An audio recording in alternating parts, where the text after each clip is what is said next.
Hello बच्चों, आज का हमारा टॉपिक है units of electrostatic potential energy. Electrostatic potential energy का यूनिट क्या होता है?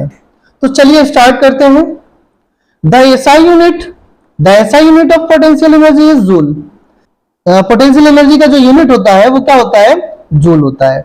1 coulomb is the energy stored in the moving A charge of 1 coulomb through a potential difference of 1 volt. ठीक है, चलिए आगे बढ़ते हैं। Unit of energy is electron volt. एक दूसरा इसका यूनिट और भी होता है पोटेंशियल एनर्जी का, वो होता है इलेक्ट्रॉन वोल्ट। इसे ईवी से रिप्रेजेंट करते हैं। Which is the kinetic energy gained or lost by an electron in moving through a potential difference of 1 volt. अच्छा, बात करते हैं 1 इलेक्ट्रॉन वोल्ट की। तो 1 इलेक्ट्रॉन वोल्ट बराबर क्या होता है?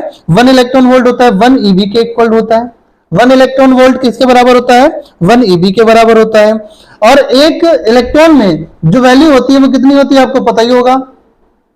ई की जगह पर क्या लिख सकते हैं? 1.6 into 10 to the power minus 19 joule हो जाएगी। ये वैल्यू जूल में हो जाएगी। ठीक है, तो 1 इलेक्ट्रॉन वोल्ट इक्वल टू हो गया 1.6 into 10 to the power minus 19 joule हो गया। कुछ इससे रिलेटेड यूनिट्स भी हैं एनर्जी के, तो वो कौन से हैं? जैसे कि 1 milli electron volt. 1 milli electron volt की अगर हम बात कर लें तो इसे रिप्रेजेंट करते हैं 1 MeV। इसे रिप्रेजेंट करेंगे 1 इलेक्ट्रॉन वोल्ट से। ठीक है, अगर 1 मिली इलेक्ट्रॉन वोल्ट की बात करें तो 1 मिली इलेक्ट्रॉन वोल्ट बराबर क्या हो जाएगा? 1 मिली में होता है 10 टू द पावर माइनस 3 होता है। 1 मिली में कितना होता है? 10 टू द पावर माइनस 3 होता है। तो यहां पे लिख देंगे minus 10 to the power minus 3 और ईवी लिख देंगे। और ईवी को अगर हमें जूल में चेंज करना है तो क्या करेंगे बताइए? 10 टू द पावर माइनस 3। और इलेक्ट्रॉन को अगर हमें जूल में चेंज करना होता है तो 1.6 into 10 to the power minus 19 से मल्टीप्लाई कर लेते हैं। जब ये वैल्यू किसमें आ गई? जूल में आ गई। जब 10 टू द पावर माइनस 19 और 10 टू द पावर माइनस 3 का मल्टीप्लाई करेंगे तो 19 और 3 का मल्टीप्लाई में पावर ऐड हो जाती है, तो कितना हो जाएगा? 1.6 into 10 to the power minus 22 joule हो जाएगा आंसर। ठीक है, एक तो समझ में आ गया। चलिए दूसरी की तरफ चलते हैं। सेकेंड नंबर पे दिया गया है 1 किलो इलेक्ट्रॉन वोल्ट। 1 किलो का मतलब है 1 किलो इलेक्ट्रॉन वोल्ट और 1 किलो में होता है 10 to the power 3 electron volt. जब इलेक्ट्रॉन वोल्ट को अगर हमें जूल में चेंज करना है तो कितने का मल्टीप्लाई कर लेते हैं? आपको बताया था अभी 1.6 into 10 to the power minus 19 का मल्टीप्लाई कर लेते हैं। तो 10 टू द पावर 3 में मल्टीप्लाई कर लेंगे 1.6 into 10 to the power minus 19। ये वैल्यू किसमें हो जाएगी? जूल में हो जाएगी।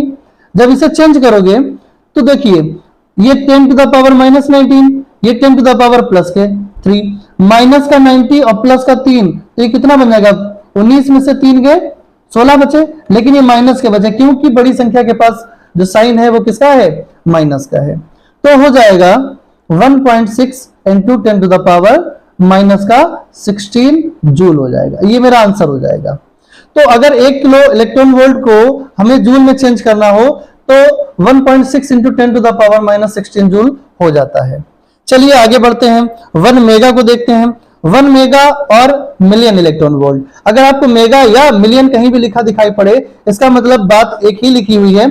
चलिए मेगा और मिलियन को चेंज करते हैं। तो 1 मेगा बराबर होता है, इसे रिप्रेजेंट करते हैं 1 MeV से। और अगर इसे हम चेंज करेंगे जूल में तो क्या करेंगे? पहले मेगा को ही हटाएंगे। 1 मेगा बराबर होता है 10 to the power 6 electron volt. अगर इसे जूल में चेंज करेंगे तो क्या हो जाएगा? 10 to the power 6 into 1.6 into 10 to the power minus 19। और ये किसमें वैल्यू चेंज करी जाएगी? जूल में। तो इसे लिख देंगे जूल में। 19 में से 6 चले गए, 13 बचे, तो कितना बचा? 1.6 into 10 to the power minus 13 joule बच गया। ठीक है, जूल हो गया। चलिए अगला वाली देखते हैं 1 giga electron volt. 1 giga electron volt को रिप्रेजेंट किससे करते हैं? 1 GeV। 1 गीगा इलेक्ट्रॉन वोल्ट हो गया। ठीक है, अगर हमें गीगा इलेक्ट्रॉन वोल्ट को अगर हमें किसमें चेंज करना है? जूल में चेंज करना है। सबसे पहले तो इसे गीगा से हटाएंगे। और 1 गीगा बराबर कितना होता है? सबसे पहले यही हमें पता हो। 1 गीगा बराबर होता है 10 टू द पावर 9 के बराबर। तो क्या लिखेंगे? 10 to the power 9 electron volt. और गीगा को अगर हमने चेंज कर लिया है, अब हमें जूल में इलेक्ट्रॉन वोल्ट को चेंज करना है तो 1.6 into 10 to the power minus 19 से मल्टीप्लाई कर लेंगे। तो लिखेंगे 10 to the power 9 into 1.6 into 10 to the power minus 19, और ये किसमें हो गया वैल्यू, जूल में हो गया। जूल में जब वैल्यू हो गई, 19 में से 9 चले जाएंगे, कितना बचेगा, 10 बचेगा। तो हो जाएगा आंसर मेरा 1.6 into 10 to the power minus 10, ये वैल्यू आ गई मेरी जूल में। लास्ट वाला देख लेते हैं। लास्ट वाले में क्या दिया गया है, 1 ट्रिलियन इलेक्ट्रॉन वोल्ट, और 1 ट्रिलियन में कितने होते हैं, 10 टू द पावर 12 होते हैं। तो इसे रिप्रेजेंट किससे करते हैं, 1 TeV से, किससे, 1 TeV से। और 1 ट्रिलियन इलेक्ट्रॉन वोल्ट में वैल्यू अगर निकाली होगी जूल में, तो हमें क्या करना पड़ेगा, सबसे पहले टी को हटाना पड़ेगा। टी को हटाने के लिए कितने मल्टीप्लाई कर देंगे, 10 टू द पावर 12 से कर देंगे। ये हो गया 10 to the power 12 electron volt हो गया। अब इलेक्ट्रॉन वोल्ट को हमें जूल में चेंज करना है, तो जूल में चेंज करने के लिए क्या करेंगे, मल्टीप्लाई फिर वही 1.6 into 10 to the power minus 19 का, ये वैल्यू किसमें हो गई, जूल में हो गई। जब वैल्यू ये जूल में हो गई, तो ये माइनस का 19 का अगर मल्टीप्लाई करोगे, माइनस का 19 का मल्टीप्लाई करोगे 10 टू द पावर 12 से, तो 19 में से 12 चले जाएंगे, कितने बचेंगे, 7 बचेंगे। तो क्या लिख दोगे, 1.6 into 10 to the power minus 7 joule. तो हमने कुछ यूनिट्स देखे इलेक्ट्रोस्टैटिक पोटेंशियल एनर्जी के। तो यूनिट्स पहला कौन सा दिया गया था, जूल दिया गया था। दूसरा इसका कन्वीनियंट यूनिट ऑफ एनर्जी की बात करें तो दूसरा यूनिट दिया गया था इलेक्ट्रॉन वोल्ट। कुछ इसके वैल्यूज भी देखिए, अगर हमने 1 मिली इलेक्ट्रॉन वोल्ट है तो उसकी वैल्यू जूल में अगर निकालेंगे तो 1.6 into 10 to the power minus 22 निकल आएगी जूल में। और दूसरा हमने क्या देखा, 1 किलो इलेक्ट्रॉन वोल्ट देखा। 1 किलो इलेक्ट्रॉन वोल्ट को अगर हम जूल में चेंज करेंगे तो 1.6 into 10 to the power minus 16 joule हो जाएगा। अगर हम 1 गीगा इलेक्ट्रॉन वोल्ट को चेंज करेंगे किसमें, जूल में, तो ये वैल्यू निकल आएगी कितनी, 1.6 into 10 to the power minus 10 joule में हो जाएगी। अगर वहीं ट्राइलिनियर इलेक्ट्रॉन वोल्ट की वैल्यू चेंज करेंगे तो 1.6 into 10 to the power minus 7 joule हो जाएगा। आशा करता हूं आपको ये वीडियो मेरा अच्छा लगा होगा।